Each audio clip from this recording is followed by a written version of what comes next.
Yaroslav Askarov has requested a trade. We're going to talk about what this means and what may be next on this special quick edition of the Locked On Predators podcast.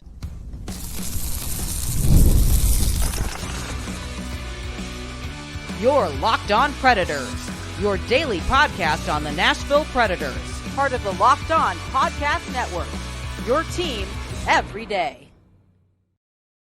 Welcome to this quick extra edition of the Locked On Predators podcast. Thank you for making us your first listen of the day. Emma and I are jumping on because Kevin Weeks has just broken some news with his forehead as he does. He says, breaking news. I am told that top goaltending prospect Yaroslav Askarov has informed the Preds that he will not report to their AHL team and has requested a trade. So many immediate thoughts, Emma. So very many immediate thoughts with this one. First of all, tell me, are you surprised by this move? And then let's just get into what we think of this new information from Kevin Weeks. Am I surprised? Not entirely. Do I think it's a wise move? Absolutely not. Take it home, girlfriend. Very dumb. Very, very dumb on his part, frankly. Really disappointing to see it. I think that I think that we've sometimes even he forgets how young he still is. And, this is something that we've speculated and has been speculated since last year when Barry Trotz was kind of dangling him as a trade chip at the draft last year just to try to move up in the draft. And this was before UC Saros even signed his extension. Right. I think ever since then, it's kind of been a fun topic to talk about, like, ooh, could they trade him? Could they not? Now I think Saros has the contract. They went out and immediately signed Scott Wedgwood to be the backup, which again, Askarov is not a backup. That's not the role that you want him playing. But anyway, I think he has maybe gotten, and I'll be the first to sing the praises of Yaroslav Askarov and his skill. He is incredibly skilled, very talented goalie. Absolutely. But I think that this may end up coming back to bite him. I think that he's maybe gotten a little too ahead of himself. He's still so young, and he could still very, very easily stand, to benefit from another year at the AHL level. And I don't really know what the plan is here, because I don't really see any team that he's going to go to now and immediately be the starting NHL goaltender. Like, I really don't know what the plan is. So it's frustrating to see him kind of make this kind of decision, but also not surprising. I will say that my response as somebody who has raised 22-year-olds is I have a very strong response to this. And I want to preface all this by saying I am with you. Yaroslav Askarov is an extraordinarily talented athlete. He is a very, very good goaltender. This is an NHL caliber goaltender. I will also say I understand that it must be frustrating to him to see UC Saros sign an 8-year deal and then the Predators bring in somebody like Scott Wedgwood. I will also say, even at 22, although it is difficult sometimes, you have to understand the bigger picture. And the bigger picture is everything changed for Nashville, and what they want to get out of these next 2 or 3 seasons is very different. And no matter how good Yaroslav Askarov is, he is not ready to contribute to the trajectory that this team is on in the next 2 to 3 seasons. I love Yaroslav Askarov, but I think you need to be surrounded by some people with a little bit more wisdom, because what you just did, and this is not about, I want him to be a Nashville Predator. This is about, for you as a young talent coming into the hardest league in the world to play in, you've just made a mistake. And not that your intention is wrong, not that his intention is wrong. Yes, you may want to go to another team where you feel like you have a shorter path to the NHL. I get that. But to play your cards and say, I am taking my ball and I am going home until I get what I want, you have A, revealed a little bit of immaturity. B, show that you don't understand the process, or you're not willing to embrace a process that might be hard and that you might not like. And C, you don't sound very coachable. You don't sound very coachable, friend. And the Predators, like we had talked about, has just brought in Mitch Korn. You have an opportunity to develop in a system, in a franchise that is going to get you high quality, high caliber coaching, even if you don't want to use it here in Nashville. That's great. Take advantage of it for 2 years and then go somewhere else. You are also a big fish in a slightly smaller pond. The AHL is, of course, a great league, second best league in the world, really. But you now are saying that you're wanting to be a big fish in the big pond. And I will just say this, as somebody who has raised 20-year-olds, you may think you're ready, and you will say, as they do, oh, I'm ready and I can do it and I can do the hard things and it'll be fine.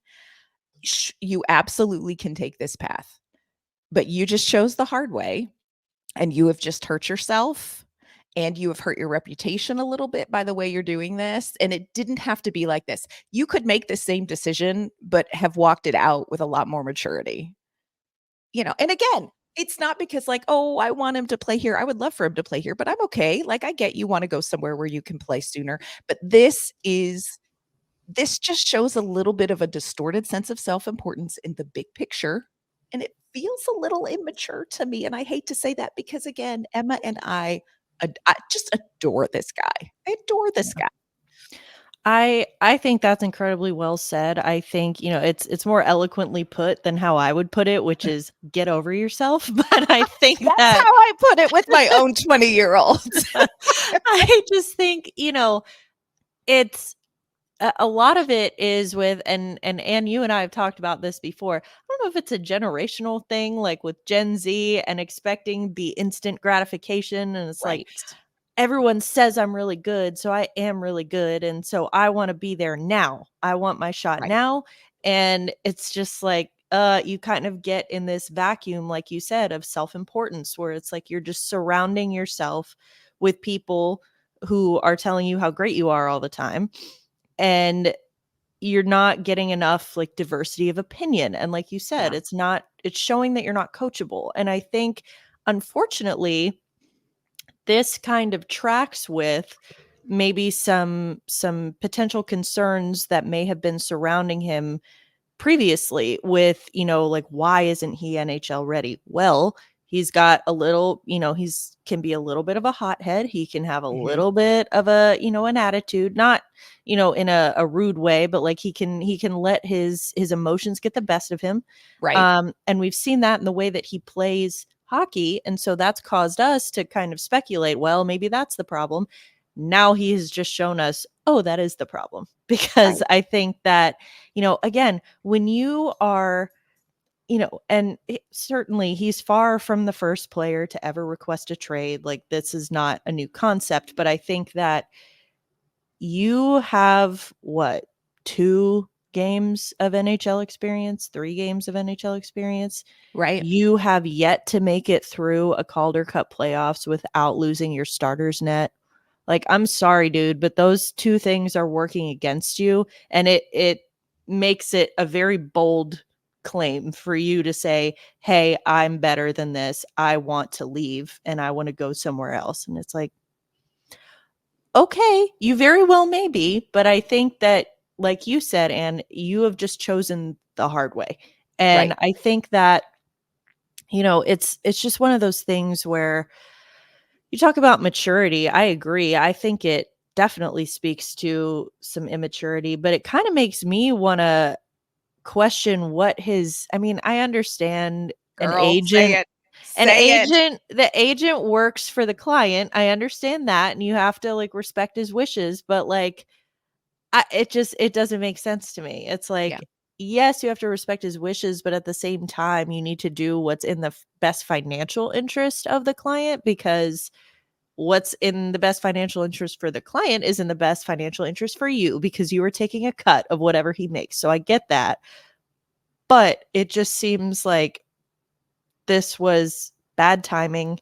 It seems immature. It seems rushed. It seems like an emotional decision. And it's just a little frustrating because again, I'm with you. I wasn't so much sold on him, being with the Predators necessarily, but it's like for you as an incredibly talented young player, you have just shown your cards and shown that maybe you are not ready. Now, am I saying that doesn't mean that another team is going to take a flyer on him and bring him into their organization? Absolutely not. You'd be stupid to let Oh, a yeah. talent like that just walk away. But I just I'll be honest, I kind of been wondering ever since Igor Afanasyev announced he was going back Yes. to Russia, just because Askarov and Afanasyev very, very close. And it was kind of I I don't know. I started wondering like, ooh, it's kind of like again, they're young, they're in their 20s, that they're not children, although to me they feel like they are. But I think that it's like, when you're young, you want to do what all your friends are doing. And it's like, well, Yes. he walked away, I'm gonna walk away. And it's a little bit like you got it. Like you said, you have to think of the big picture. And I think it's a really hard thing, maybe for this generation to be able to do that right now because they live in this vacuum of self importance and what matters right now. And it's disappointing to see. I hope, like, I don't wish him ill. I hope Of it's course not that. not. I hope that this comes back to bite him. I just feel like it probably will. It's gonna. Yeah. I agree with what you say about who is feeding into this message, who in his inner circle is a part of conversations. And all I will say is it is my hope that the agent that had to make that phone call felt a little embarrassed that his client forced him to do that. I just hope, because here is what I will say. You do not want to be surrounded by yes men, because yes men only want you for what they get from you. And you have to have somebody in your inner circle who says the hard things to you. And I hope that his agent said the hard things. I hope that he has people in his circle that said the hard things to him. And then it is his choice what he's going to do with it. But I hope it was uncomfortable. That would make me feel much better about Yaroslav Askarov's inner circle. The other thing I will say is timing wise. Why, if you were Yaroslav Askarov, would you not show up at the Predators training camp and beat out Scott Wedgwood and then say, now I would like a trade? Because then you would have a body, a small but important body of work in which to say to other teams, look, I'm ready to be an NHL 1B. He didn't do that. Why are you not showing up to compete with Scott Wedgwood? You have been told, we have been told that you have that opportunity. Why are you not taking advantage of that opportunity? And then if you're still like, this is not the franchise for me, then you say, look what I can do. Look at how hard I compete. Look at how well I did in training camp against top quality NHL players. Now I would like a trade. Show what you've got in a Yeah. hard situation and then ask for that. The timing of this, again, you have missed an opportunity to advance your case. Well, because it shows that you are someone who, at the first sign of adversity, you're just going to walk away from it. Right. It's like, well, now there's someone else competing with me. Oh, no, I'm leaving. It's like, Mhm. and look, he thinks he's ready. I think it was Barry Trotz who said, like, you're ready when you're ready. It's not when you think you're ready. It's not when the media thinks you're ready. It's when you're ready. The Yes. organization felt he wasn't ready yet. He thinks he is. That's fine. And frankly, he very well may be. But players, especially players that are that young, that inexperienced, who believe in their own hype so much and make demands like that, it rarely works out for them, Right. honestly. And I again, timing, there's so many red flags about this for me, even if I'm another team looking at That's him. just it. it's not just the Nashville Predators and those of us who cover the Predators are mad that he wants to walk away. God go with you, my friend. You're delightful. God go No. with you, and may your life be bountiful. But if I'm another team and I see someone walk out frustration in this way, that's a red flag to me. That's a red Yeah. flag. What are you going to do when someone challenges you for a starting position? How are you going to respond to that? So I think this is tough. If the Predators do say, you know what, we will honor your request. What do you think a return would be for Yaroslav Askarov? And are there teams off the top of your head that you're like, maybe? It's hard, because I think the timing of this makes it difficult. People aren't going to, teams aren't going to be willing to part maybe with larger assets or larger returns just because of the timing of all of it heading into training camp so soon. Mhm.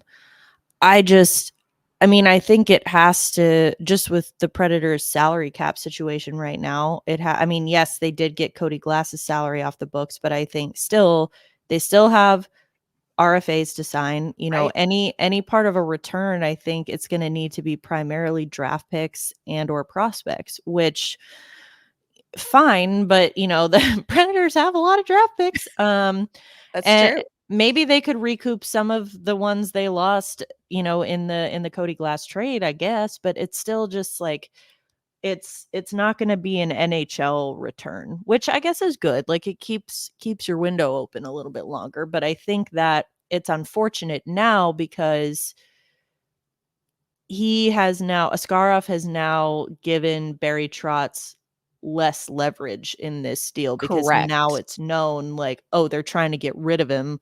Let's just lowball them because he wants out, and now it's no secret. And we kind of saw a similar thing. I mean, definitely different caliber of player, different, scenario, but similar kind of to what happened with Tyson Barrie last year, which is Right. once it came out that he wanted a trade, teams just start saying, "Hey, Barrie, we'll trade you a bucket of pucks for Tyson Barrie." And That's right. it's like, well, no, yes, he wants a trade, but he's also worth more than that. So I trust that Barry Trotz will, not let that happen in this Absolutely. situation. But I also think, again, I just keep going back to making that kind of demand when you're so young, and so inexperienced. It's hard to see. And I think, like, I don't know, I've seen different rumors about where he could end up, about Montreal, New Jersey.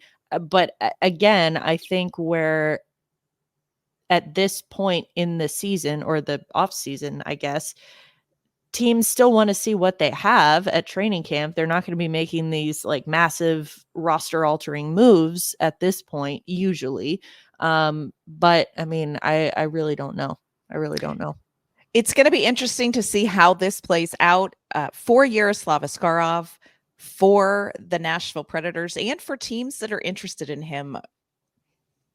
There may be fewer parties interested after watching this go down than there were maybe beforehand. But of course, here at Locked On Predators, we're going to stay on top of this story, and we'll be back tomorrow with an all new episode, a longer episode where we will dive into this some more, but wanted to get out this immediate reaction to the news. Before we sign off here real quick, Emma, let everyone know where they can find you and your work. You can find me on Twitter and Instagram at Emma_Lingen, and you can find my work at the Hockey News. And you can find me on social media at @AnnK_Mama on Ice. You can find my work at Penalty Box Radio as well. That's going to do it for this quick special edition of the Locked On Predators podcast. Thank you for making us your first listen of the day. We will be back tomorrow to talk a little bit more about this situation. We'll see you then.